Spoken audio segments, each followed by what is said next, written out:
Hello, welcome. How are you doing? Good morning, everyone from Peru. Rosnel Rodriguez. Hello from Bangkok, Thailand. Sophie. Hello. Patricia Hi. from Peru as well. Thank you for coming, everybody.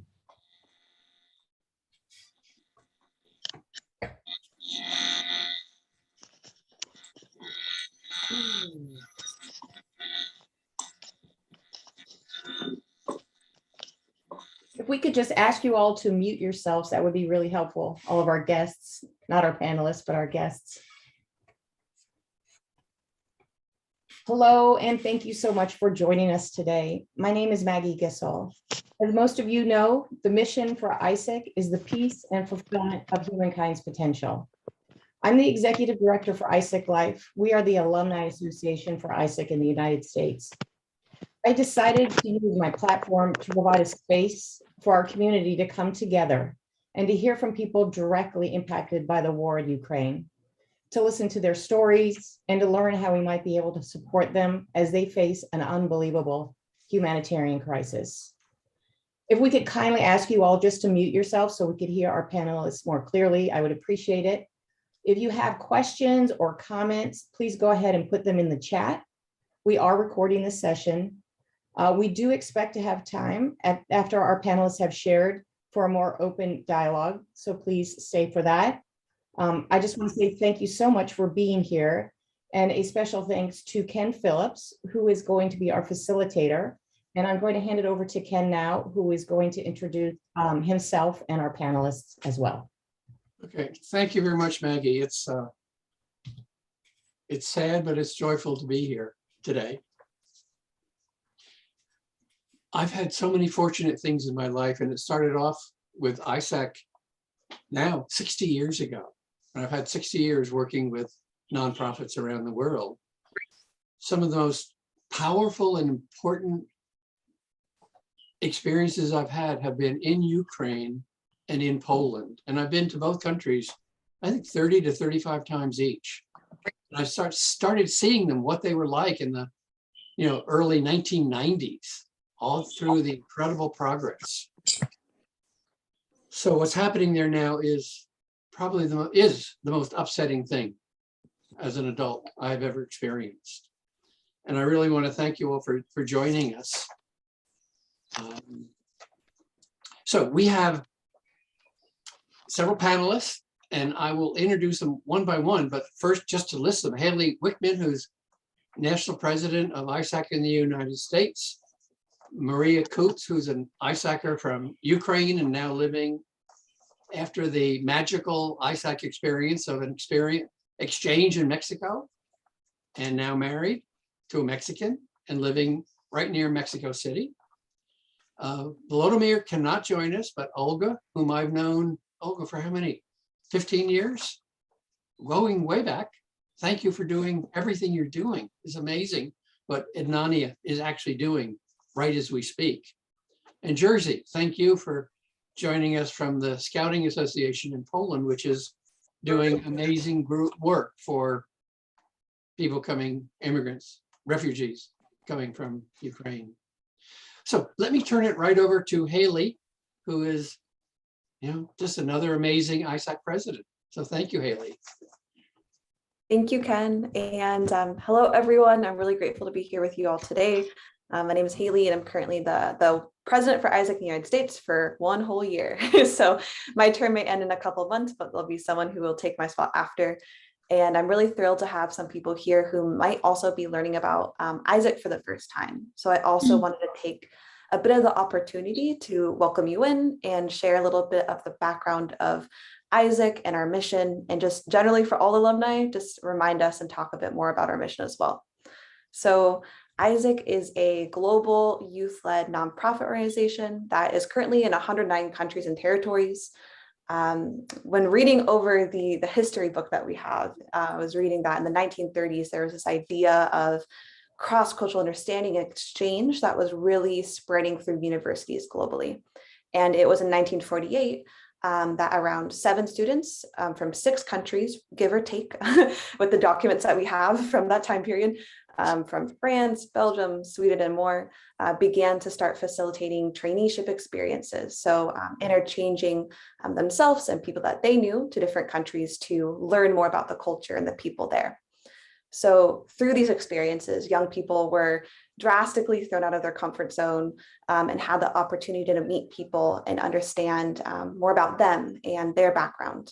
So this was also crucially important coming out of the Second World War, where one of the largest atrocities that we've seen in modern history was really partially, or depends on your perspective, but created because of cultural division and lack of empathy and understanding of other people and seeing them as separate rather than as one.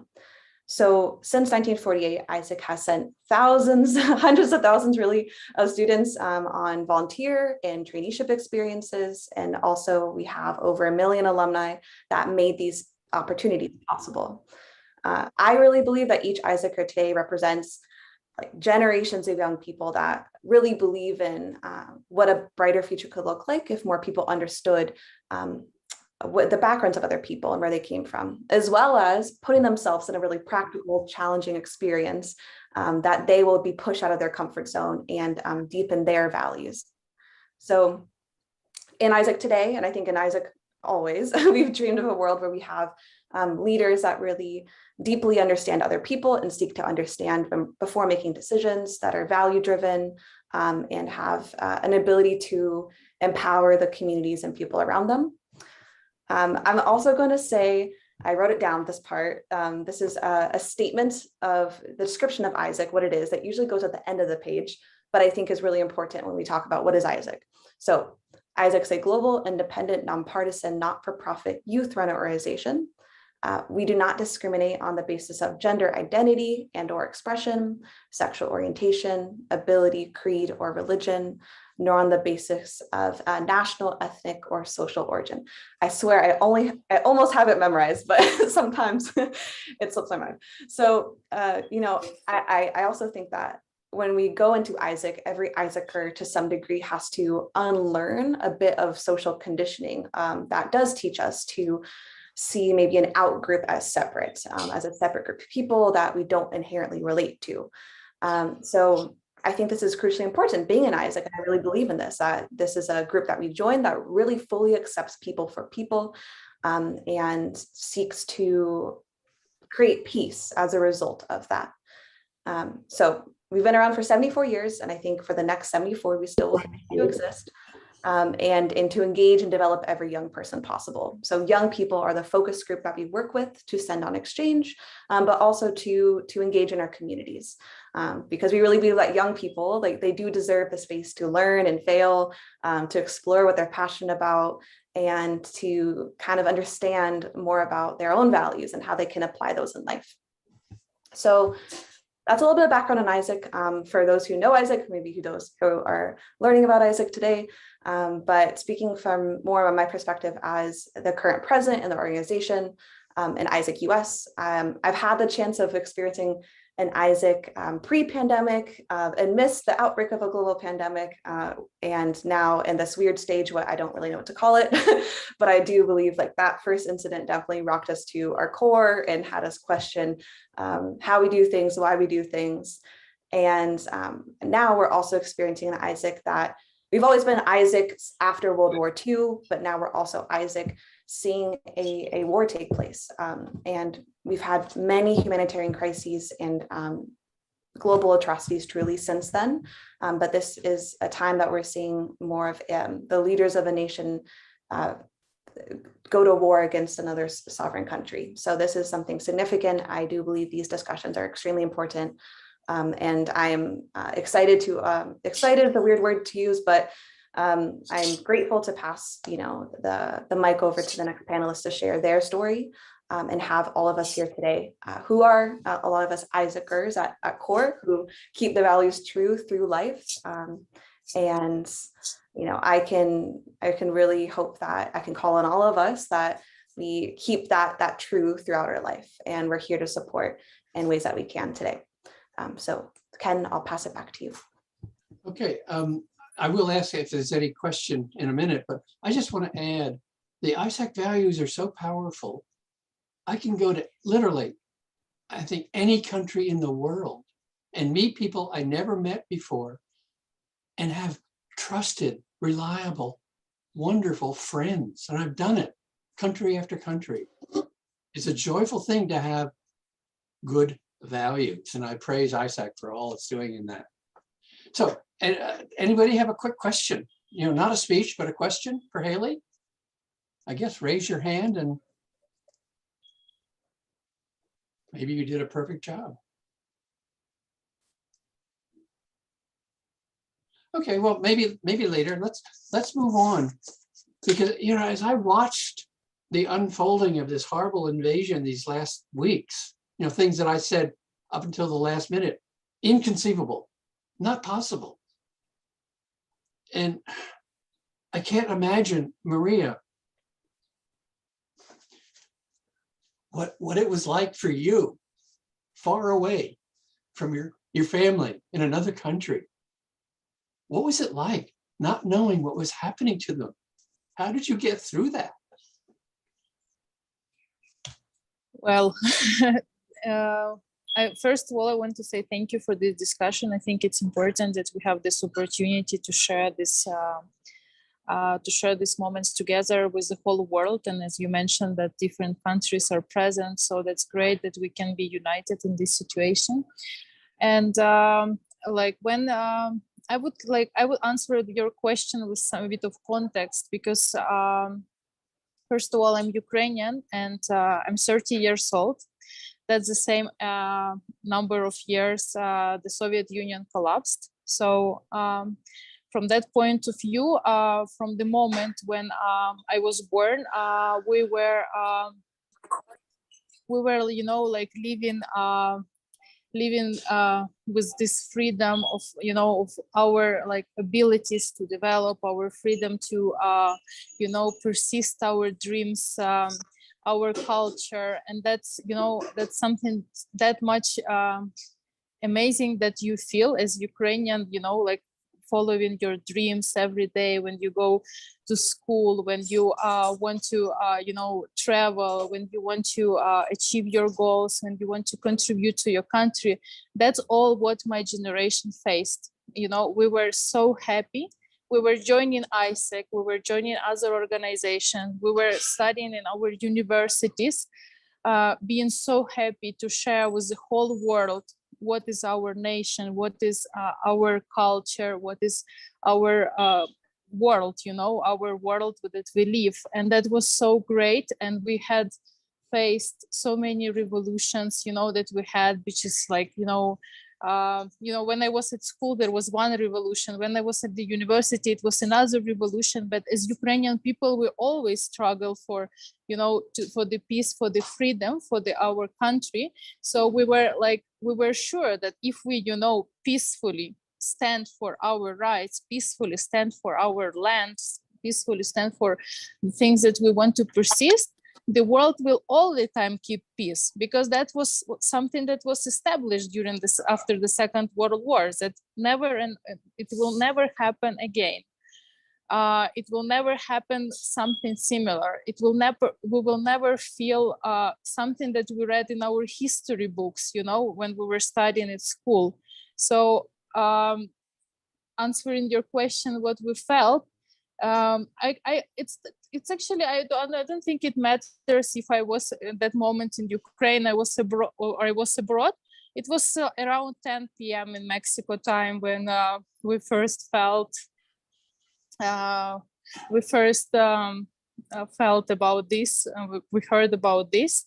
And you know, after that time, you know, it feels like you can't really understand what kind of emotions you have. But you know, I just, probably what I did, I just had my web camera, you know, of Kyiv, of my city when I was born in, just to look what is happening. And I couldn't, you know, anymore switch off the camera, you know, just the camera with the view of Kyiv, like, which is the web camera, you know, of the city, just trying to understand how I can be, you know, how I can, what will be next, what is going to be, what is going to happen.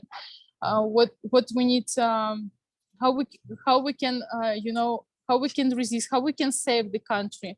So like that was the first feeling, because then we started to understand that we need a strategy. We need a strategy to help the country whenever we are, because that's all we have. That's our identity. That's our that's your motherland. That's all that defines you, and that's what you define. So for us, that was the moment, big feeling, and after that we just started a bit more about the strategy. So that's why I think that everything that we just Haley mentioned about AIESEC, and that was created, to make a peace in the planet, that we meet each other and we understand that the most important is actually to understand the differences, so we will never come up to that point. And when I actually eventually, imagine all my life, we were like, participating in the freedom revolutions, and we were participating in AIESEC, that we knew that it will never happen. It can't happen to the country in that century. It can't happen that someone can attack you. So when it was announced, eventually I would say that we couldn't, I can't explain any feelings about that. It was kind of, heartbreaking. It's like heartbreaking, plus, all my life, all these 30 years, I was sure that it will never, it will never happen again in any part of the, of the countries that support, struggling for something good. And, all the time we were so peaceful in all the aspects, that's why it was a bit hard to perceive what was this invasion for us. I just hope that as mentioned, that we need to finish it as soon as possible, because now currently when we are talking in this meeting, there are a lot of people dying, and that's the hardest part, that every time now when we whenever we are, we feel that we are connected, all Ukrainians, and we need to do something, that will help these people to survive their life, to survive, because there are children, women, men, and everyone is in this kind of vulnerable condition. That's why I just hope that even that minute we talk, we can, do something else, to stop this. So what was it like for your mom? I texted her when 3 weeks ago, and she said, "Yeah, we're in a reasonably okay place. We're right near a bomb shelter." What did you hear from her? What was her experience of moving away and getting safe? Yeah, it's what I realized in this experience, and all of my friends and my family realized that this situation, it's really influenced your emotions. So that's why you really don't know how to, how to behave correctly, I would say, in this context. You might have a lot of strategies, okay, if, I have this plan, but at the end, not it doesn't work out, you need kind of, you need all the time to go through some emotional, fluctuations that are happening, in order to figure out what is the next step, because the situation is changing dramatically. That's why when I heard first time, I thought okay, now it's like that. Okay, it's better to stay there, and then okay, we need to go out, and then okay, we need to move. Okay, we need to figure out what is next step. We need to call to somebody, to check how is there, maybe we need to volunteer. Okay, this is not a time to volunteer. Okay, we need to go to another place to volunteer, because this place is not good to volunteer. Okay, it's better to go out because we have friends, or we have children, because children will not be able to volunteer. Okay, let's go out. And then okay, that person doesn't want to go out, so let's wait that person. Okay, that person feels it better to stay, because emotionally it's hard, to leave the country. So, all this emotional fluctuation is that what is happening every single minute till the war started. Like we felt it like literally every second minute. These emotional fluctuations that really makes you feel that you don't know how to react, but you need to react somehow. That's how it works. And here, like from my perspective, here in Mexico, what I just try to do is that we need to be that cold mind, because yes, we also feel the same, because we are all in the same condition. It doesn't matter where we are. I want to emphasize on that. All Ukrainians here in Mexico live the same war. We try to be more cold mind to help all people now, because emotionally it's very hard. And I think that I will not only one who will be talking about this, and but we need to be strong. And I think we are strong, and that's why we will we will be able to manage. And we are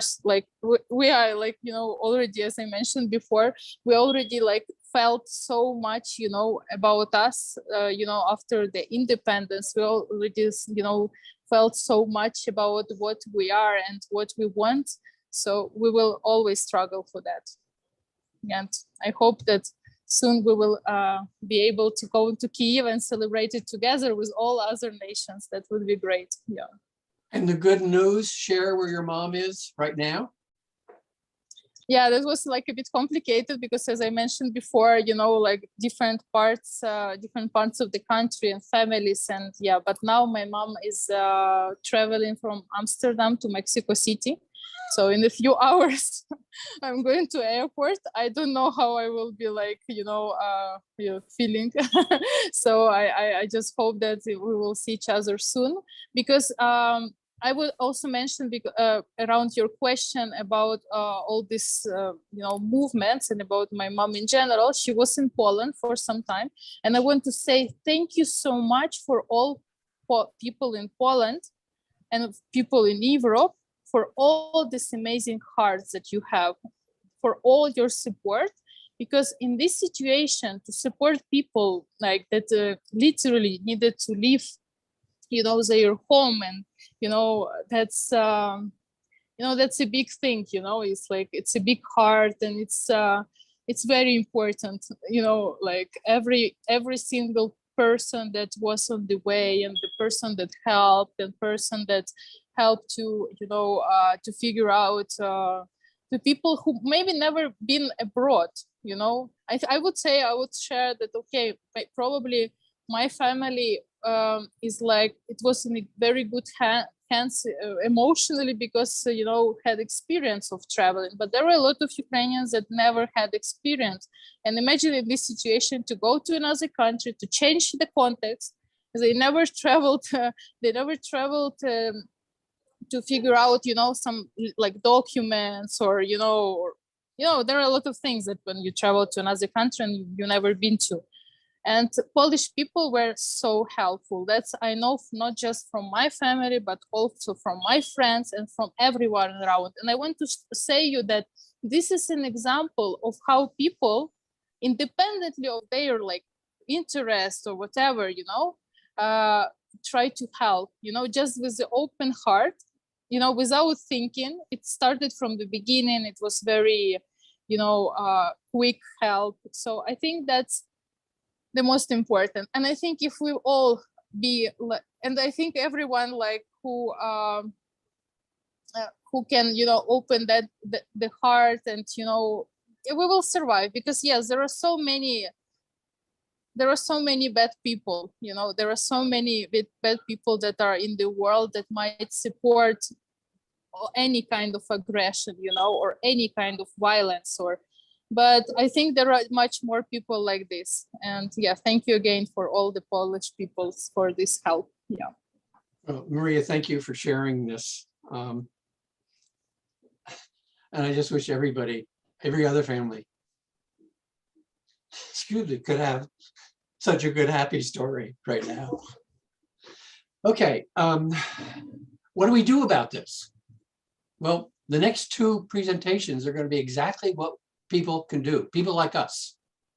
So I'm really pleased to introduce Olga Nikolska, who is with Ednania, which I've known about and worked with in Kyiv, several times, but it's the biggest and best and most important support center for nonprofit organizations in the whole country.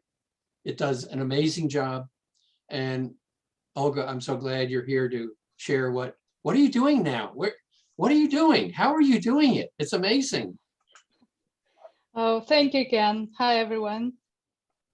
First of all, I'd like to start with saying that our director should have been here today with us, speaking about what we are doing and how we are doing it.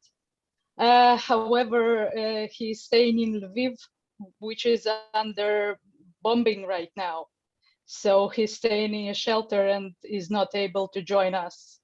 So I'll be replacing him and speaking about what we are doing and how we are doing. So when it was all started, my first thought was that I need to take my family and my 2 cats. This is an obligatory thing. You cannot leave your animals behind. And run somewhere, because I was woken up with the explosions at 5-something a.m., you know. So we packed our things and went to my parents who live 40 kilometers from Kiev in a village. And it happened that way that the place is 20 kilometers from this village became an epicenter of the fight. So for 2 days, we were staying with, I don't know, helicopters and planes flying above us and explosions and all this kind of stuff. It was unbearable, frankly. So on February 26, we decided to run further from the epicenter of the fight. And that's how we got to the most western city in the most eastern city in the eastern part of Ukraine, as they joke here. So yeah, so far it was quiet here. So we are happily settled all together, and everything is fine so far. But you never know what will be the next target. So it's a little bit shaky, I would say. Yeah. However, at Jednania, we had not a premonition, but some information that it should start at some point soon. So we discussed that we had this contingency plan, sort of, because in the end it never works out how you plan it, you know. And almost all of us started moving right on the 24th, as it was agreed within the team, you know. So most of the team ended up in Lviv, and several members are scattered around the western part, or well, farther from the fight as possible as they could get. However, I think on the 27th of February, we've already started this emergency fund. Jednania is a grantee of USAID and EU delegation. So we had some funds on our accounts. We discussed it with our donors, and we're allowed to redirect some funds that we already had in our accounts into the emergency fund. And it's an active landing page, because due to the security reasons, we had to close our website, because it's also a grant management database, which has like 10,000 of NGOs inside it, with the contact information and everything. And I don't know if you know, but those territories that are occupied are already suffering from the persecution of activists. So they started with the town mayors, and then journalists, and now it's activists. So we had, due to the security reasons, we had to close our main site and to continue working with the landing page I just shared in the chat. Initially, it was just five spheres or directions of work, and we are now starting to add more and more to that. And we were planning to continue doing what we're doing.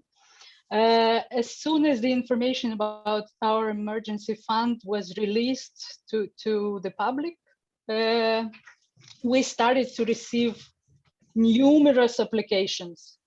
We've already received more than 400 applications from different CSOs in different parts of Ukraine, including Kharkiv, for example, which was very heavily bombed. And people are trying to, to rebuild the supply chains, to rescue and relieve their neighbors, their community members, and so on and so forth. And the request for this funding is really huge. Of course, we cannot support all 400 of applications, and we have to select only the best ones, which is in frames of our budget is like 10% of what we receive. But yeah, we are actively fundraising and trying to get more funds flowing in to be able to support more and more. We are also working with the network of community foundations. It's also one of Yednania's directions of work. It's 20 community foundations all over Ukraine, which are, community foundation is always the center point of the community, and everyone comes to the community foundation if they have needs. So they are the focal points in their communities. And for example, if the front line is near, they are helping nearby communities with rescue and relief. If the front line is far, they are becoming huge hubs of humanitarian support, like for example in Vinnytsia. And it's really amazing. It's like a beehive, I don't know. They've rented a huge warehouse to bring all this humanitarian aid together, to sort it and to redistribute it to those who need it the most. So that's actually how we've managed to establish the cooperation with Berg's Community Foundation, which you can see on our SOS page. And they are fundraising in the US on our behalf, because here in Ukraine, we can only give you the bank statement, with all these strange things like SWIFT and bank account number, and Americans are not used to using this stuff and going to the bank and opening their banking information to some stranger organization. So that's how the cooperation with Berg's Community Foundation started. And I'm happy to say that they've already sent us 2 tranches, which is a huge support for us. And we will redistribute it through Ukrainian Community Foundation. And I don't know if I have time to say some more words. Ken? Yeah, couple minutes. Okay. Personally, I am really amazed of how the whole world is standing together with Ukraine. You today might have been doing some personal stuff instead of sitting here and listening to our stories. And it's amazing to feel this all support flowing in from each and every corner of this huge world. And I don't know how to express it even, because we feel it. We really feel it, and it's not about money, and it's just the whole world is standing together with us, and we feel this support in the depths of our souls, Yeah, but it is also about money, and not only, I said. I know, but this is what I want to say. It is time to make your voice heard, and I'm talking to the many people on this program and the people who will see this video later that will be widely distributed. It's time. And I went on the Burke County Community Fund, and literally it took me 3 minutes to make a contribution. 3 minutes. And it's on its way to you now. It's not huge, it's not small, but it's something I could do, and I'm really glad. But let's turn this into a successful fundraising discussion. So please, everybody, maybe put in the chat, I will contribute, something like that. Mother Teresa wrote many years ago, yes, give until it hurts. So let it hurt a little bit, because God, we know the people in Ukraine are hurting a whole lot more. So thank you for that, but especially Olga, thank you for everything you're doing and for sharing that with us now. Thank you for inviting me. The movement of people, the number of refugees internally and externally is unprecedented since the World War. Close to 4 million Ukrainians are displaced or are actually refugees in other countries. And one of the groups that's doing amazing work in supporting them and welcoming them is what we know as the Scouts.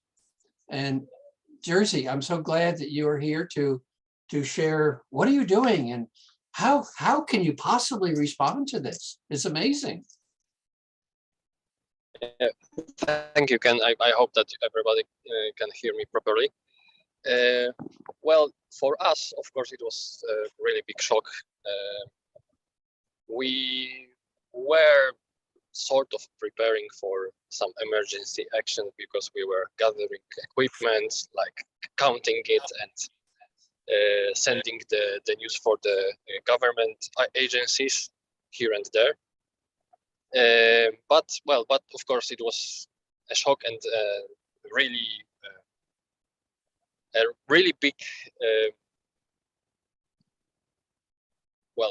action for us, because we usually tend to working with youth, with children, but also we have number of older scouts and guides.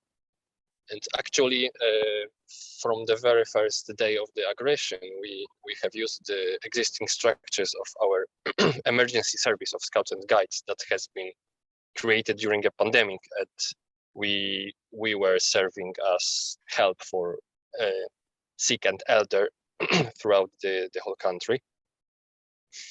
And the same day the invasion started, we created a national team responsible for coordinating actions and government with other NGOs.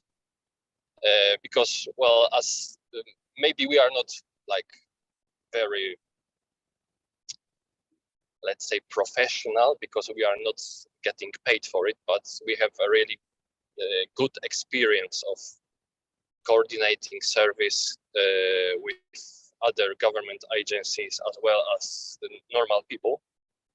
We actually were the one of the first organizations that helped created reception point at the border and provided these needed skills with organizations, because the help from the very first days were very chaotic, because everybody wanted to help, and it's sometimes, well, it was sometimes problematic because everybody was sending like gifts and drive themselves to the border, so it was a little bit chaotic, but we helped to streamline it. We started to work with Polish Humanitarian Actions as well as Polish Caritas, is a Christian charity foundation, one of the, I think it's the biggest in Poland. Just to help those points operate and provide the necessary equipment and service to those points. Apart from that, we help organizing local structures to be ready to accept refugees. We have been organizing or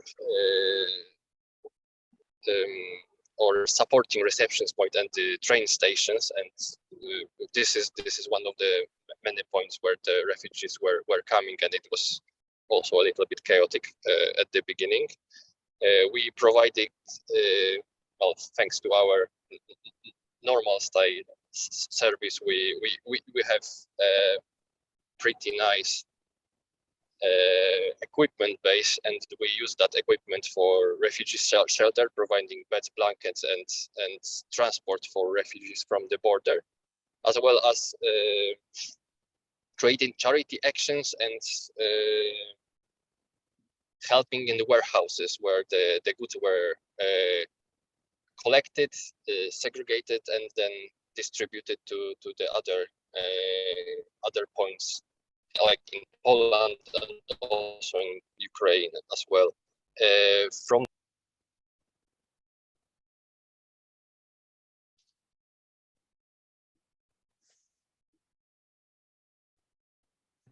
Jersey, I think you muted yourself on accident.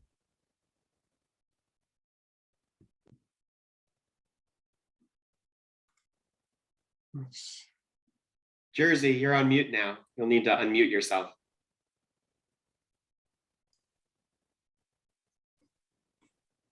He's working with first day, We hear you now. yes, hello. Hello. Okay. So in the meantime, In the meantime, our organization signed a cooperation document with UNICEF and have been participating in government councils, including those in Department of Defense, because this is maybe a little bit different from maybe US Scouts, I guess, because our scouting organizations have been very important part. They played very important part during the First World War, Second World War, and during fight for independence. And this is still very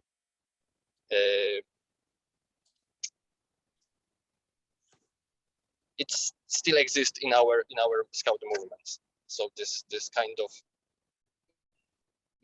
maybe military undercover thing, something like that. And this actually, even from that, we are using, and we are also providing to those refugees. We are taking care of the children that are coming in the cities where our organizations operate. We are creating activities for the children adequate for their age. Right now we have about 4,000 volunteers aged 16 and more that we are coordinating the help. 1,000 of them are actually outside of organizations. This is the volunteers that came outside, like normal people that wanted to help, and we provide the way to help. This, of course, it's not. We are not counting the younger scouts that are helping locally with, for instance, with children, like doing the games, the activities, helping with funds and a lot of other things.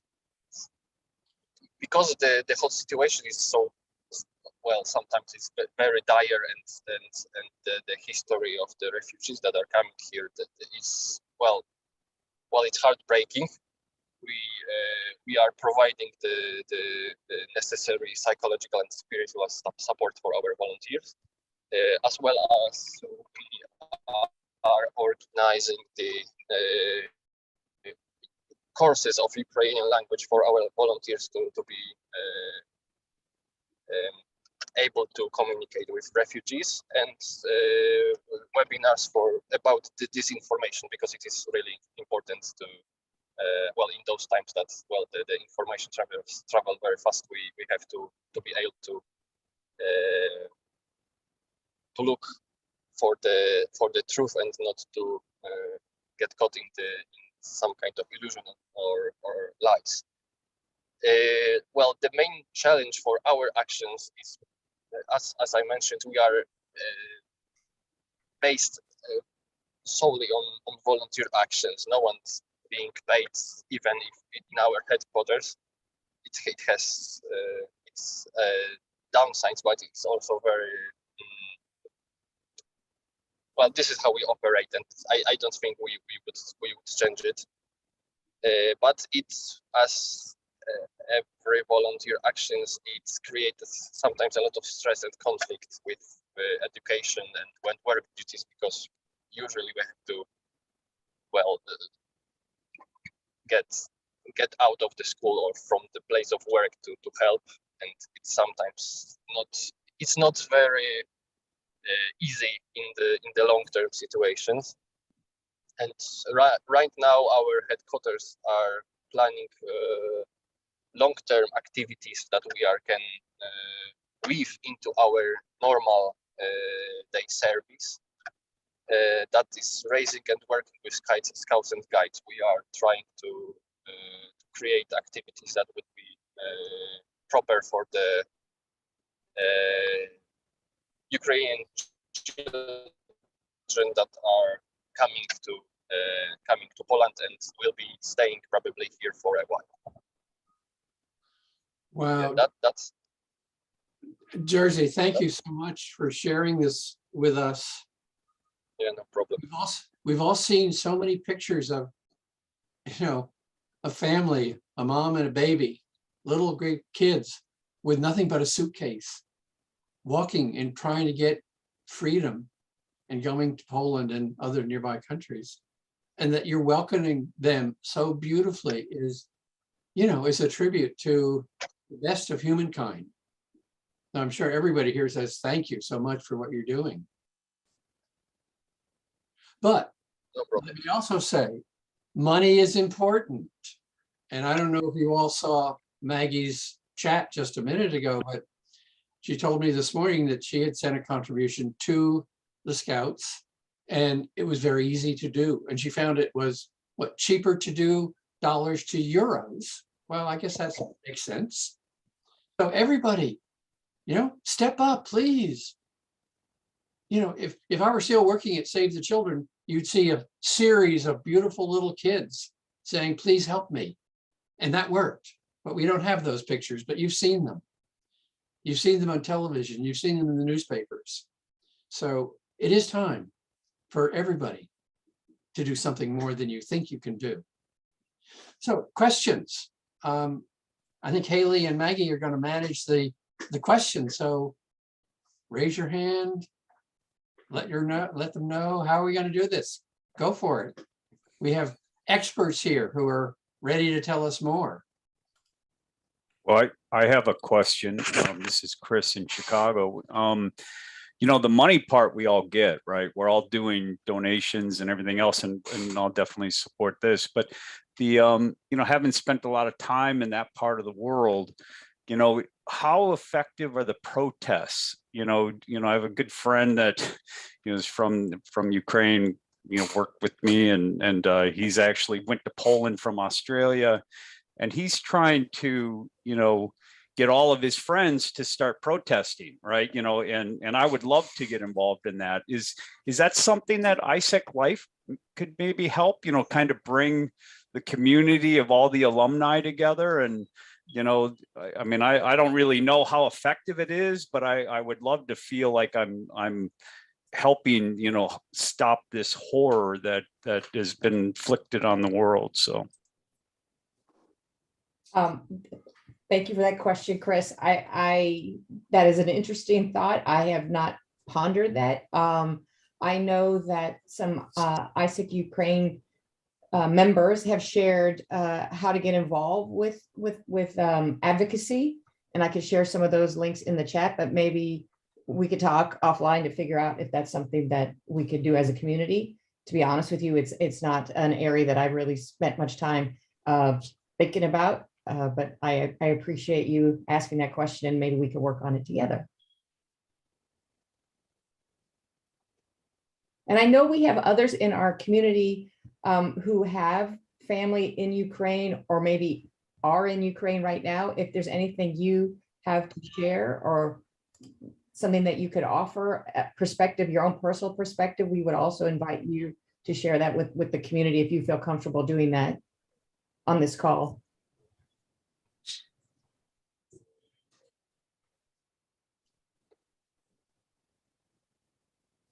Please don't be shy. I know AIESECers aren't typically shy. We're usually very vocal and have a lot to say. This will be a great opportunity for you to share. Oh, the baby. Hi, Vardan. Hey, Maggie, how are you? Good, thank you. Thank you for being here. Well, thank you for organizing, and it's very, inspirational to hear everything that's going on within this group. I want to introduce my wife Anya, whose family is in Ukraine, and she's part of Razem. So I'll let her talk first, and then I have I guess a question or an idea that I'll bring up later. So I was an AIESECer in 2003, 2005 in Ukraine, and it was an excellent experience in my life, and it brought a lot to my life, including that was one of the topics what brought us together when we met. But right now I'm fully focused on NGO called Razem for Ukraine.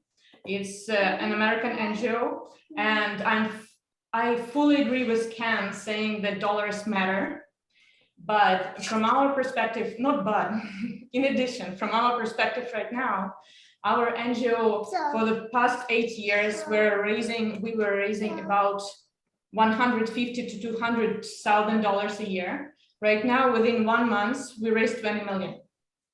People donate, people do share, people want to contribute. It's amazing. The support is high level. But I agree with people saying here that advocacy matters a lot too. So dollars, 100%, but advocacy, please speak up, share, talk to your friends. Americans need to, not just Ukrainian Americans, we are sharing about within our community a lot. We're going to rallies, we're going to protests, we're signing petitions, but American government needs to hear that American Americans also are very much engaged and think about it and talk about it and believe that we need to support, because I don't know how many of you on the call are aware about Budapest Memorandum in 1994 that was signed when Ukraine, newly built 3-year-old independent Ukraine, signed it in 1994, gave up nuclear power after it was the 3rd largest nuclear power in the world. Right now, we don't have it. And Russia, the US and the UK promised to protect us, protect our independence and our borders. So right now, what is happening that one of the 3 powers that promised to protect is actually invading, and 2 others definitely support Ukraine, but they are not protecting at the level that was promised. That is the most dangerous thing in the world, because all other countries right now will understand that we need to arm up, because promises are being broken, legal laws are being broken, international laws are being broken, and we cannot trust the promises right now. So that's one of the biggest,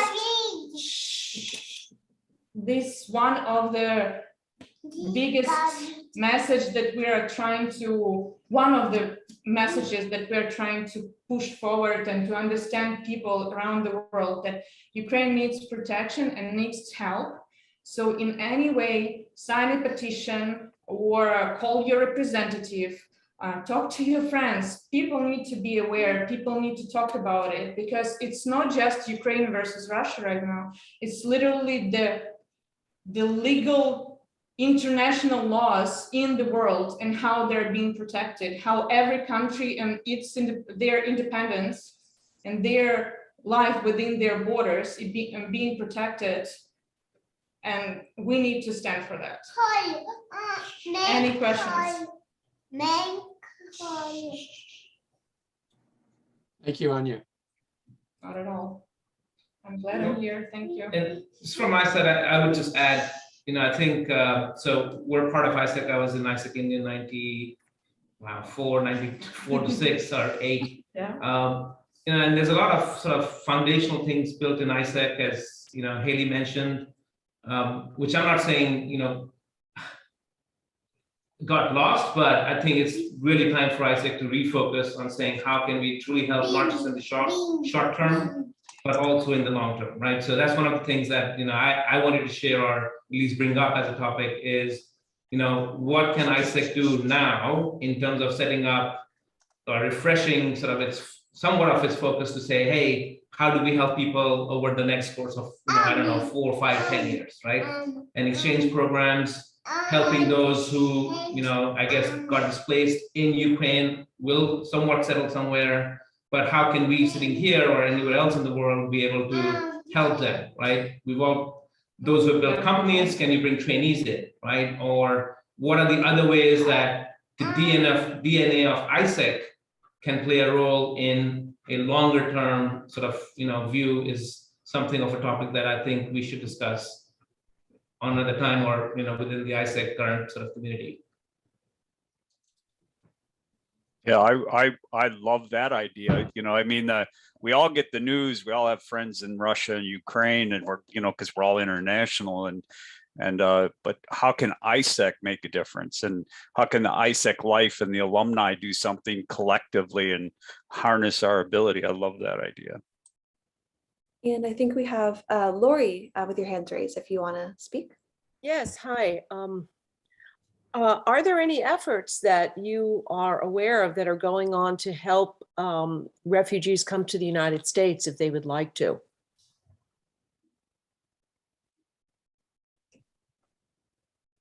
Ken, is that something you can address? All I know is that there's a recent news release that the president said we should welcome 100,000, which is a beginning. Mm-hmm. And once that gets motivated, typically in the United States, it's religious organizations that are really, really effective at resettling people, helping them join with other people. So I think that will go well. But more can be done, of course. Okay. And I don't know if Jersey or Olga has anything to add to that. I know that they're working on the crisis on the ground in Europe. I don't know if they're any more familiar than we would be about what the progression of welcoming immigrants refugees here in the U.S.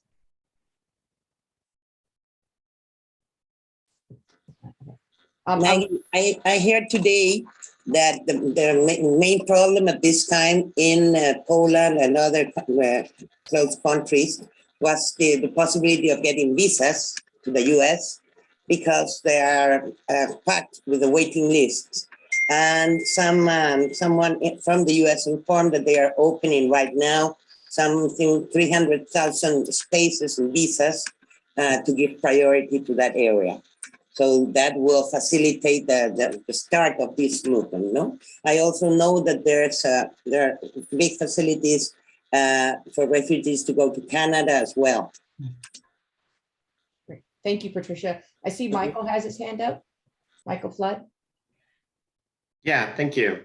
So first of all, let me say that I've been following this since probably before the conflict broke out, and certainly sympathize and feel and think about people who are on the ground in Ukraine, and the unfortunate reality that Ukraine is the battlefield for what is kind of a proxy conflict between the West and Russia, and it's the people of Ukraine that are really suffering right now. So thank you for everything that everyone there is doing, and everyone in the surrounding countries who are helping them. Millions of refugees obviously have already fled the country. I'm going to ask a few provocative questions, and please don't take them the wrong way, but they are things that have been on my mind. My wife, who's also an AIESEC alum, has brought some of this up, and I think they are questions that are hard, but they're questions that we ought to ask. So let me just ask a couple of those, and then I'll back off for a minute. So first of all, did the core mission of AIESEC, at least within Russia, if not globally, fail? I say that because the mission after the Second World War was to, in part, prevent another world war perhaps from happening. And we're not at the stage of a world war yet. We are at the stage of a serious conflict. But I think the unity the world has shown is a reflection of a lot of achievements and accomplishments of organizations like AIESEC and others to bring the world together and to develop around a common cause of how we live in peace and grow and develop economically and peacefully together. But we aren't 100% successful. We'll never be 100% successful. But sometimes we do need to think about what would we do next time? When we do have peace, when this is over, what maybe could we do more? What maybe could we do, in other ways to try and rekindle the spirit of the original AIESEC mission to catapult people with intercultural understanding to significant positions of leadership that will prevent global conflict in the future? How do we get back to that? And what is AIESEC's role in really helping to shape that future? The second, and that's a big question, but I'll ask one more before I pause. The second question, I'm in a number of forums unrelated to AIESEC that have people from AIESEC and Russia and Belarus who are in the same forum. And I find that being able to sit back and listen to the dialogue between those people is incredibly informative. Now, because I think the nature of who I am and what I participate in, I would say that people from all three of those countries that I'm hearing from are all against the war and against the actions of Putin. So I'm not really hearing, the full two sides, I guess, of the conflict, but I am hearing about, how they think about what each other are doing, what each other are saying, what each other are able to do in some cases in their countries or not able to do in their countries. And I am curious to know if we, are hearing anything from AIESEC in Russia, AIESEC in Belarus. How are they doing? Obviously, their speech may be limited, their ability to act may be limited at this time, but has AIESEC International been able to be in touch with them? Is there anything that we can do to support our friends there who are probably equally concerned about what's going on and even astonished by what's going on? Okay, let me interrupt for a moment right here because Maria is actually leaving right now for the airport. Maria, thank you. We love you. Thank you, Maria. Thank you, Maria. Say hi to your man. We're glad we're going together. Thank you, Maria. Thank you. Thank you. We'll Bye. keep in touch. Bye-bye. See you. Bye-bye. And before we address Michael's questions, I just want to say we have completed the hour. And for those of you who need to leave, I am welcome to drop off anytime. I appreciate you being here, but I will keep this open. We can continue the discussion. I want to say special thanks to Jersey and to Olga. My goodness, for taking this time out of your incredibly, I can't even imagine what you're going through schedule, and to be here with us and sharing your stories with us. They're heart-wrenching. You're doing amazing work. And I hope everybody here on this call, as Ken said, will be able to step up and support what you're doing. So thank you so much. Please stay if you can, but I understand if you need to go. The AIESEC community is really grateful for you being here. And thank you to Ken for inviting you. I'd like to stay for some time if you don't mind. Absolutely. We'd love for you to stay. Michael, I would have to say goodbye. Thank you for inviting me. I just returned home and I have to take care of my daughters. Thank you, Jersey, and thank you to your daughters for letting us have you for this last hour. I will pass that. Okay, so Thank take you. care. Thank you Goodbye. so Bye-bye.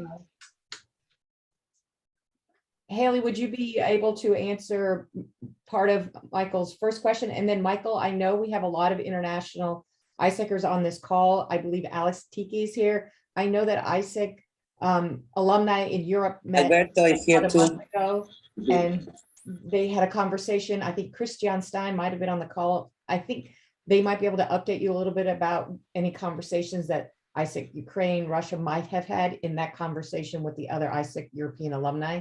So if Alex and or Christian are still on the call, that would be awesome that they could contribute. There's Alex, I see he has a hand up. Alex, do you want to jump in? Yeah. Hey, everybody. I've been listening very attentively. Thank you all for giving this platform. I'm unfortunately on a business course in Germany. That's why I had my video off. The most important is, and I completely resonate with what Mike has said, has AIESEC failed? If we take a look at our core tool, empowering and enabling leadership, and if we see what kind of leadership we have produced or have allowed to take the lead during the last decades, then yes, Michael, we have to challenge this question, and we have to really think about how can we do better to create better leadership, because this is not a war of nations against each other. This is a war of individuals who want to oppose their thinking and who are creating unbelievable amounts of pain. And I'm sitting in Vienna, 450 kilometers to the conflict. We are having 3 families of refugees in our home. We opened our company, and we had the second collective spot in Vienna for any goods transported, loads of trucks. And I just can tell you the most important thing is that we keep the communication open, that we don't tear down bridges. I literally know no alumnus from, and I have family in the region as well. I don't know any alumnus from Belarus, those ones who are there, from Russia or from Ukraine, goes without saying, who would support this war. There is not a single one. And there cannot be a single one because it goes by any means against our vision, against our core values, and against our mission. We always stand for peace, and we always stand against war. And if anybody does not subscribe to that, please leave this organization, because then you're on the wrong spot. And I think it's so important that we keep the bridges, the communication open. We must understand when we ask for action from the Russian community, we must understand what they can do without going to jail and being tortured. Yeah, that should never be forgotten, that we take any legal action that is applicable to protest, to change it. But one thing is sure, and I hope for that, I think the change has to come from the country itself. If even the government changes or whatever we can do, I understand the very diplomatic behavior of some Western countries because they simply don't want to risk a big war, and that's at stake. The situation is very delicate, and as pointed out earlier, we stopped all our business. You know, from my company, the biggest market is Russia, Ukraine, Kazakhstan, Azerbaijan, and as well Belarus. We have stopped everything. And when we have been fighting economically Corona for 2 years, and we have been asking, are our employees in their jobs fine? Now we ask, are our employees still alive? Because the male employees in Ukraine are in war. Some of the female employees, our marketing directress is from Odessa. She left the country, and we gave her a flat in Vienna and her grandmother and her dog. And this is so much against AIESEC. You know, we are the biggest non-for-profit and non-governmental organization with 2 main tribes, Youth AIESEC and AIESEC Alumni, that stands for global peace. And we have to understand, and with that I give it back to you, Maggie and Ken, we have to understand how can we do better, but let's not tear down bridges, and let's unite, and maybe as an organization go out of that even stronger. But let's be critical, and let's not stay in our AIESEC bubble and think our life's perfect. The world is far from perfect, and it needs us to change that. Back to you. Thanks for listening.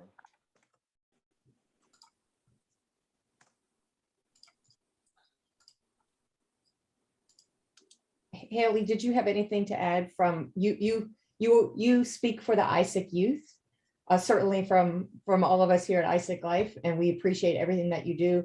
And you are in closer communication with the MCPs of all the AIESEC countries. If there was, I know you recently met with some people, if there's anything you could share from that meeting that you feel comfortable bringing to this group, we would appreciate that. Yeah, I think the the short answer, at least for Michael's first question, is I definitely agree with your question, and I would, yeah, I'd argue in terms of preventing similar conflicts, we're on the path towards failure there as a generations of AIESECers that have contributed to it, right? Like, what are the I think we've laid significant foundations. We see a lot of progress, and I think that's just the fact of the matter is that we've made progress, but we have not reached our mission. There's a lot more that AIESEC needs to do, can do, and reasons for our existence to keep going. And I don't think we've, I don't know. I just agree with you. I think it's a question that we're grappling with right now, and in a very shocking way that we're grappling with right now. So definitely don't have all the right answers. I definitely encourage all these discussions and inputs and insights if anyone has also those things. But it's a beast of a battle, I will say, to think about how do we as young people prevent this from ever happening again. And it's the thing that keeps me up at night. So that's that. But I do have faith that we can get there. And in terms of the discussions being held, they're tough ones, I would say. I see from the Russian side, there is a direct and reasonable fear of going to jail and losing what you have. Meanwhile, also balancing the fact that in Ukraine, people are losing what they have as well.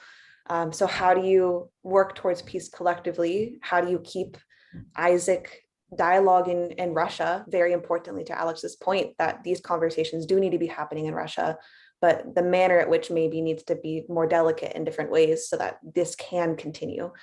So these are all things, and we're a global organization. So our messaging and how we conduct ourselves, I think, is also restricted to the global mannerisms, and what AIESEC in the United States does may impact AIESEC in Russia as well. I know that there's more discrete efforts happening inside the organization, especially from AIESEC in Poland, about helping AIESECers in Ukraine exit and have jobs with our partners and such. We're using AIESEC as a platform of young people who are connected to discuss, to connect and create more spaces where we can further these conversations. So, and then directly support in the short term in ways that we can, just being cautious of large promotion of these things, and in the light that we just don't know exactly what this entails, and we're all learning as well. AIESEC, I'd say, maybe at least since I've been AIESEC, hasn't necessarily directly been the advocacy type of organization, or maybe directly equipped to assist in short-term humanitarian crises as others are. So we're also learning kind of what those boundaries look like as well. So those are just some thoughts I've been hearing. But we're having the dialogue, I think, is an important part from all the countries together, and kind of learning what we can do moving forward. Hey, this is Renan. Can I share something with Haley specifically? Because I just want to give an example of my experience in AIESEC when I joined. I got a T-shirt with AIESEC Taiwan, and then a whole bunch of bullet points, right, explaining just what the situation was. And being in college and not being aware, it was also not the time when internet was so much available with information, but that had a real impact, right? Ever since that time, I got a free T-shirt. I've always followed that situation. So I think what would be really, impactful beyond the donations today, beyond what we can do today in this really situation of how do we, make people, help in any way we can. Again, going back to my earlier point of long-term, I think it would be great for AIESEC US and anybody at your level around the world to start thinking of, here's our plan of action, or here's the things we can do that will have a longer term impact, right? So just as simple as having a T-shirt with what's happening in Ukraine, just and talking about some of the key issues will be very, very helpful, right? And that's just one example of maybe 1,000 that we can brainstorm on, so I just wanted to put it out there and just share how we can make it more actionable is where we should think. Thank you. I saw that Valerie had her hand up. Are you still with us? Yeah, sure. Can you hear me? Yes. Perfect. So I was a LCVP in 21, 22. So regarding the first question about the AIESEC mission and if it failed, I guess kind of yeah, because like looking back at the reaction of AIESECers, like of AIESEC International, they the first reaction was we stand for peace. Like, okay, you stand for peace, but they didn't even name it a war. The next post in the AIESEC Instagram, it was about the conflict in Ukraine. So when all the international community already called it a war, AIESEC couldn't call it a war. So currently, like I see the big, huge alumni community that works like to help Ukrainians. We have a huge network of AIESECers, like we help refugees, we help with money, we like give homes and like give donations and other stuff. But at this on the same page, like I see the like on social media, no interaction of current AIESECers. They like, okay, they do their projects, that's fine, like AIESEC should work, but I don't see any posts about this war and about help. I don't see the engagement. And regarding what said Alex, like he doesn't know any alumnus of Russia that are for this war. Like in AIESEC in Ukraine, we have like evidence, real evidence that those people, some of those people, definitely not all of them for this war, but we have evidence like that those people are not like all of them like this. They are not all fully AIESECers. So like regarding that, like I wanted to say that there were a lot of wars, like in Vietnam, Iraq, and other wars. But I think we should, my God, that's the sirens right now, but okay.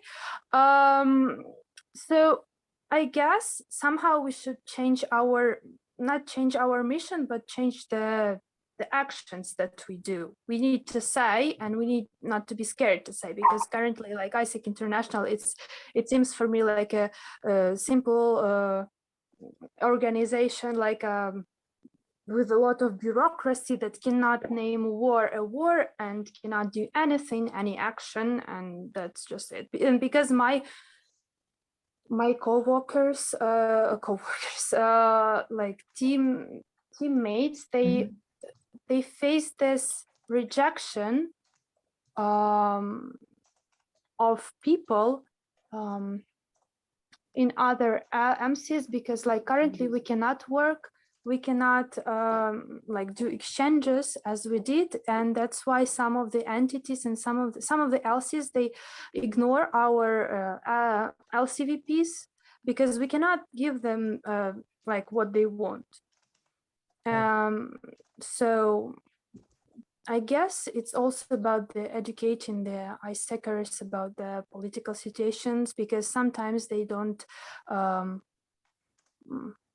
to say, they don't see themselves as a part of this. They think that AIESEC is non-political, although we are not partisan right now, and that the war like will not influence them. Something. Valeria, we appreciate your sharing all of that with us, and especially as a young AIESECer, your points are very valid, and you're living through some incredibly difficult times. I just want to take a moment to move on to a few other people who might have some interesting things because they've had a long experience with AIESEC. I see that Herb is here with us. Herb, and you have your hand up. Herb has an incredible AIESEC history and has also worked for the United Nations. And I haven't seen you in quite some time, so thank you for being here, Herb. You've been listening to all the conversations. Is there something in particular you wanted to share or to add to the conversation? Yes, thanks, Maggie. I'm here with my wife, who's also an old AIESECer. I'm deeply impressed by this gathering today, and thank you, Maggie and Ken, for organizing. Our hearts are all out to all of you in the Ukraine and suffering, or those helping, like Jersey and Poland. AIESEC really shaped my values, as it does all of yours, to hear the passion, to hear what Kate is saying, to see the response from BJD Walker and others. I don't think that AIESEC should see itself as failing. The values of AIESEC are to bring cooperation, having grown out of the war, the Second World War. So we all know that the future of the world and the well-being for ourselves and our colleagues and our countries and humankind relates to peace and stability and understanding. You got to get to understand other people. We all feel that. That's why everybody's on this call. Those AIESEC values are the kind of thing that led me to join the UN, where I had a 32-year career and worked in 8 different countries. I was not in the diplomatic part, but I got involved in some of that too, inevitably. I think rather than saying we've got a failure, there is a challenge for us all. And that is to continue to step up, maybe having more fora like this, Maggie, more widely, to share, to go back to the higher values, peace and understanding. We can't necessarily achieve that through internships or a seminar, but to raise those values with all countries, even to looking at Kate's comprehensive little summary there, raise it even with our colleagues in Russia.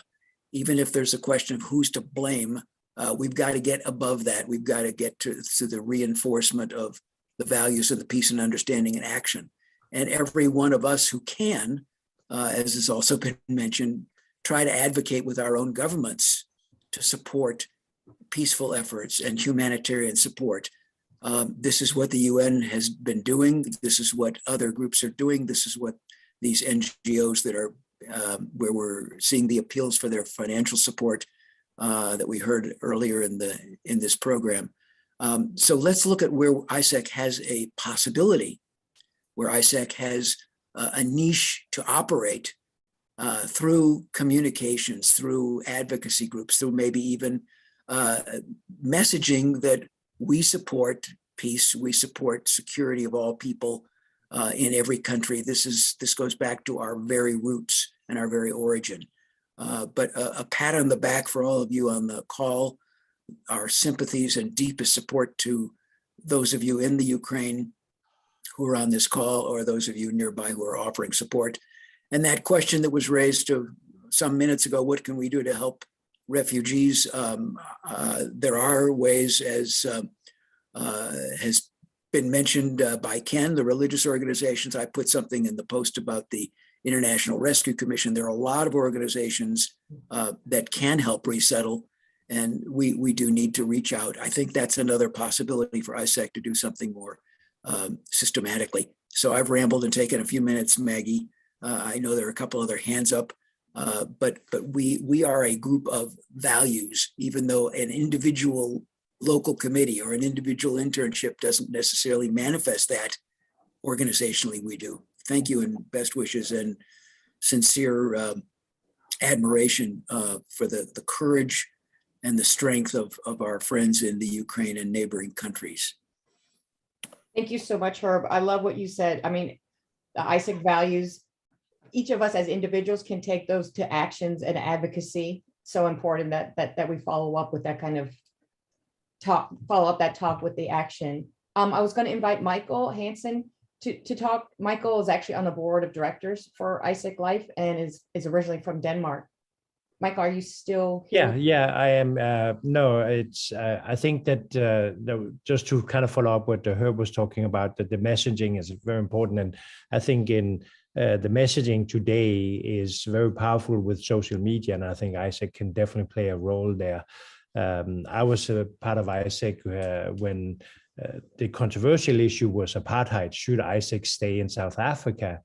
And it was one of those that we were basically saying, taking the unpopular stance and saying, yes, we are, because we are actually bridging the gap between Black students and white students. And I think that history proved very strongly. And when I look at my friends from South Africa, they're both white and Black. And I met with them in South Africa and at the African Congress in Zimbabwe as well. So has had very profound change. But I also feel that we need to kind of go back to our roots a little. We're not in a situation where there was a world war, but we've definitely have a serious war going on in Europe right now, and traineeships is a foundation, because I think that the whole thought process of living and working in another country and another culture definitely helps people have a much deeper understanding of the differences, and that it's okay to be different. We don't have to agree all the time, but that it's okay, and we don't have to have like armed conflicts to solve those issues. So I think there's some of that where we go back to that and really focus on traineeships, but definitely also on the messaging using social media as well. Thank you, Michael. Yeah, the traineeships, the exchange, right? How important it is for us to experience a different culture, a different people, a different way of thinking. And I mean, for me, that had a huge impact. And I know for all of you who are on traineeships, that's part of why we joined AIESEC and how it made us the people we are today. So the exchange is so key to the success of AIESEC. Anuj, I see that you also have your hand up. Did you want to say something? Yeah, just to add, a lot of what I wanted to say is just being said, so I echo all those comments. I just wanted to say, I think one of the biggest things I think that is important is creating dialogue, which has been said, and I think also on that, as somebody had talked about what we can maybe do more as alumni. There's a lot of individual efforts, but I think there's going to be a lot of problems and secondhand. I guess I would look at it as opportunities. For example, in Canada, we're going to be hosting, or we're expecting, they've said unlimited amount of refugees coming from Ukraine, but there's going to be tremendous needs for support, education, integration, psychological support, and things like that. One of the things I think would be interesting to continue discussion on is how AIESEC and AIESEC alumni can collaborate either on projects or internships or job opportunities and things like that to work together to not only for this crisis, but for all these other crises that are going on, to work together for helping these individuals, which kind of goes into one of the programs that AIESEC was running in terms of the development or the humanitarian exchanges. So it's just one of the ideas I have out there. And I think the biggest, I just want to leave with two comments. One is we need more dialogue and communication within our network. And I think this is just having alumni and AIESEC members collaborating on calls like this, which has happened not only in the US, but as was mentioned before, in Europe and Latin America, has been tremendous, because a lot of alumni, we have these same values and we have more resources, whether it's financial resources, being able to offer our homes or being able to offer supplies and help. But it's creating these connections that I think we can use more in our network. And just for my answer to that question, if AIESEC has failed, I don't think it's failed, but I don't think it's done enough. And this is one of the callings that I think the world is giving us, that we can do more, and we need to do more. So thank you so much. I want to say that it took a conversation between me and Ken. I thought about, I have this platform, should I use it for this purpose? And I thought more and more about it. And when I reached out to Ken, it was absolutely, we have this amazing community that we could pull together and have this important conversation with. And I knew that Ken had worked so long and had so many contacts in Ukraine and Poland. So we decided, yes, this is a great use of the AIESEC Life community platform. So I'm very grateful that we were able to do this, and very grateful to Ken's guest for being here today. We are 30 minutes past our time. I am happy to stay on if there's any others who want to stay with us. I see Michael has his hand up. Ken, did you have any last minute things you wanted to say before you might need to sign off? I do, but I'd first like to ask Olga, you've heard us blah, blah, blah. What do you think? How do you want to kick us in the butt? I'm not an AIESECer, so I'm free to speak my mind here, Yes. Sorry for that, guys. But for me, offering the discussion between Russians and Ukrainians now is not an option. No. Maybe for AIESECers it is, but for the rest of us, it's not an option at all. Because we hear numerous conversations between the soldiers who came here with their wives, mothers, and other relatives, saying that they murder civilians, steal things from their houses, rape women, and so on and so forth. And there's no objection in between their families. oh, I got a new iPhone, you know, they live so wealthy here. And it's unbelievable, I would say. So again, I'm not an AIESECer, I'm not that open-minded as you are, guys, but please do not offer regular people, Ukrainians and Russians, to talk to each other, especially right now. Maybe when it's over, like in 5 years or 10 years, but not right now. Sorry. No, I think you're right, sadly. But I think you're right. I want to add one thing, because I think everybody in this group would say, I'm a leader, and leaders are about change. So how are you going to change yourself? And I'm looking at myself now too. How am I going to change myself after this discussion? And I think the key thing that all of us can do is start a dialogue with people in your company, in your neighborhood, in your family. Start a dialogue about this. And that's what builds popular support and changes people. We're leaders, so let's change ourselves and change other people by stepping up.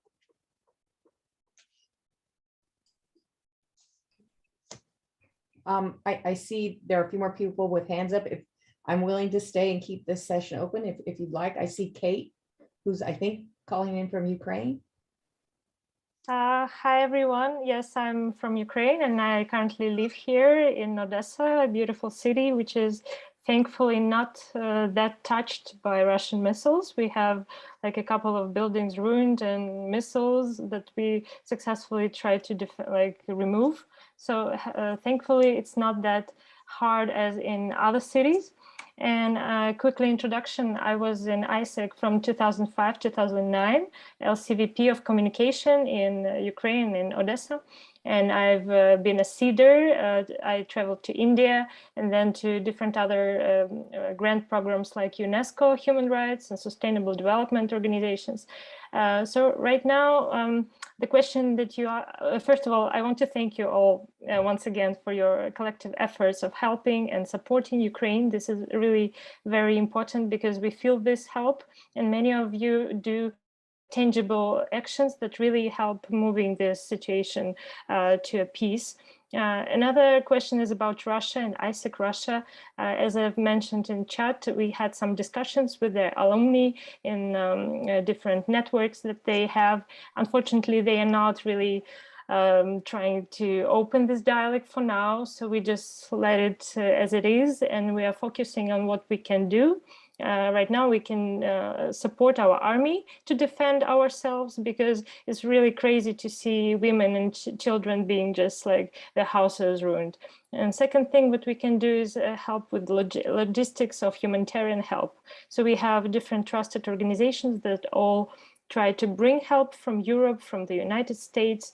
There is a good organization mentioned by Scott, I believe, Procure for Peace. It's one of our AIESEC alumni from Ukraine. He is also involved in this organization. So they buy what is needed, like different items for like medical items, different help items from trusted partners from all over the world, and they deliver it to Ukraine. So this is another organization that you can help support. And a few others that I mentioned, Razom. It's not Razom for Ukraine, it's another one, but the word Razom, it means just together. So the roots is similar. And another one is Kolo. So these are also trusted organizations that do some help for children, for women, etc.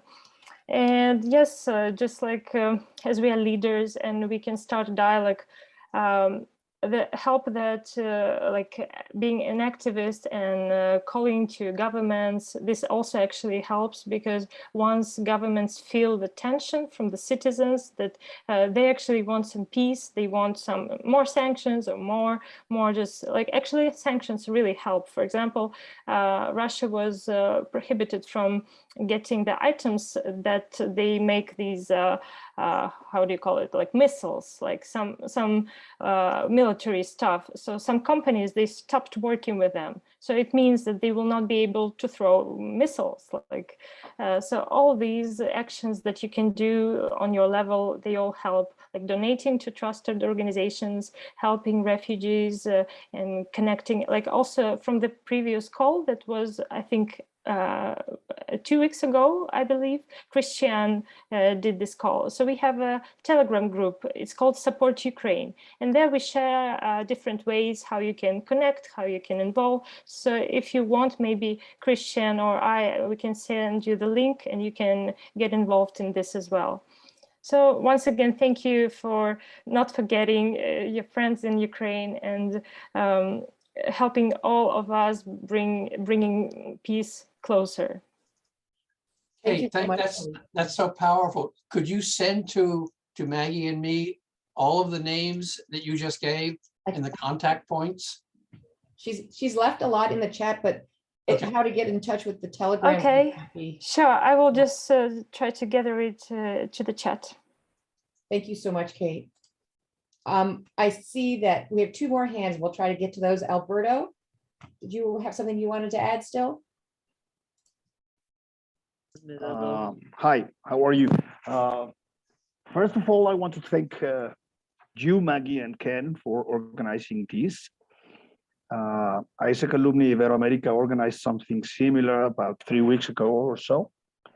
So this clearly shows that all the alumni community, all the AIESEC alumni community is really concerned and is trying to be active during this conflict, war, aggression, violation of human rights, etc., etc. We need to name the words. We cannot say delicate situation, complicated situation. We have to name the things.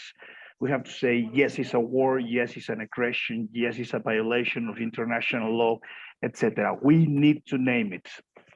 And AIESEC Alumni International has been very clear about these. We made a statement in writing and published in our social media, making very clear that we stand for peace, that we reject the use of violence in any way, by any means. But I don't think that in any way AIESEC has failed. War is unfortunately connatural to human life. It has been here forever. I don't really think that we can create really a world that there will never be another war. Little by little, one by one, we change people.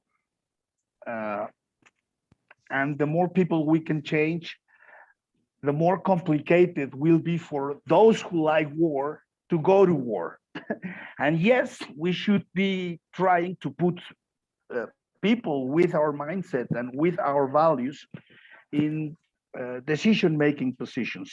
That would be more ideal, yes. But the fact that we don't do that perfectly doesn't mean we fail. I think we are successful in our mission. However, this type of mission is so big and so important that it's never really 100% achieved. We are constantly working on it. So just answering that question, I don't think we have failed in any way. The actions and the reactions we are taking now against this war and supporting Ukraine doesn't necessarily have to be to criticize or to be against, especially our mates and our members in Russia. I do believe that AIESEC members and alumni members in Russia, because I have been in contact with many of them, are completely against this war. This war was a decision of their government, but not of the people. And we have to be clear on that. I basically want to insist on this because I don't want to see in any way that this war or this aggression or this invasion creates an animosity against AIESEC and alumni members of Ukraine and Russia. I think Alberta, you have a point. It's definitely very much an AIESEC perspective, which is very different from what Olga's living right now and what Olga is experiencing. But I appreciate that comment about AIESEC and the values of AIESEC Russians and not, it would not be their choice. It is their government's position, but it is definitely, I think, something that all of us as AIESECers feel strongly about, but a very different experience from what Olga is living through right now. But thank you for sharing that. I see one more hand. I was going to invite Michael and then ask Ken to give us some closing statements, if that's okay, Ken. Michael, did you have anything last minute you wanted to add? Yeah, thank you, Maggie. So first of all, I'm incredibly impressed with this community. Not only did 80–90% of the people stay for this extended discussion, which shows the level of concern and interest there is, but I said I was going to ask some provocative questions. I think the way the community has responded to those questions has been great. I didn't want to say that I knew the answer to those questions. I don't. I think they are questions because they're meant to provoke discussion. I agree with a lot of the sentiments that people have said on both sides. I think that you can see this as a failure in an instance, but not a failure of the organization. I think Alberto summed it up very well. And I put something similar in the comments where I said, a lack of perfection does not mean that there's a failure of progress. AIESEC's vision and mission is set out to be a never-ending vision and mission. There is no mission achieved. It is peace and fulfillment of mankind's potential, or humankind's potential today. And that will go on forever. I did want to say regarding dialogue that, I agree within the AIESEC sphere, there are AIESECers on both sides of this conflict who are both in horrible positions because of what's going on. Obviously, I think those who are in Ukraine are in a much worse position, but there are people who are in horrible positions. And one alumni that I met very early on in my AIESEC career who inspired me to join AIESEC in the first place, she described one of her trips to AIESEC International's headquarters in Brussels, Belgium at the time, where she got to sit down and just look through old files, old filing cabinets filled with documents that AIESEC International had. And among those, she found a letter that was from AIESECers in the former Yugoslavia that was sent to AIESEC International during that war. And these were AIESECers who were on opposite sides of the conflict in the same city. They belonged to the same local committee, and their families now essentially were learning to hate each other. And these AIESECers were meeting in the sewers underneath the city because they could not meet in public anymore. And I do think that dialogue among the AIESEC community is critical during and in response to the conflict. And the other comment I made there in the chat was we do have to bifurcate our thinking a little bit. And my provocative questions were kind of meant to do that. What do we do in response and reaction in the moment now that there is already a conflict underway? And that is limited for various people in various situations. There are things they can't do. There are things that don't make sense to do based on the reality that they're facing today.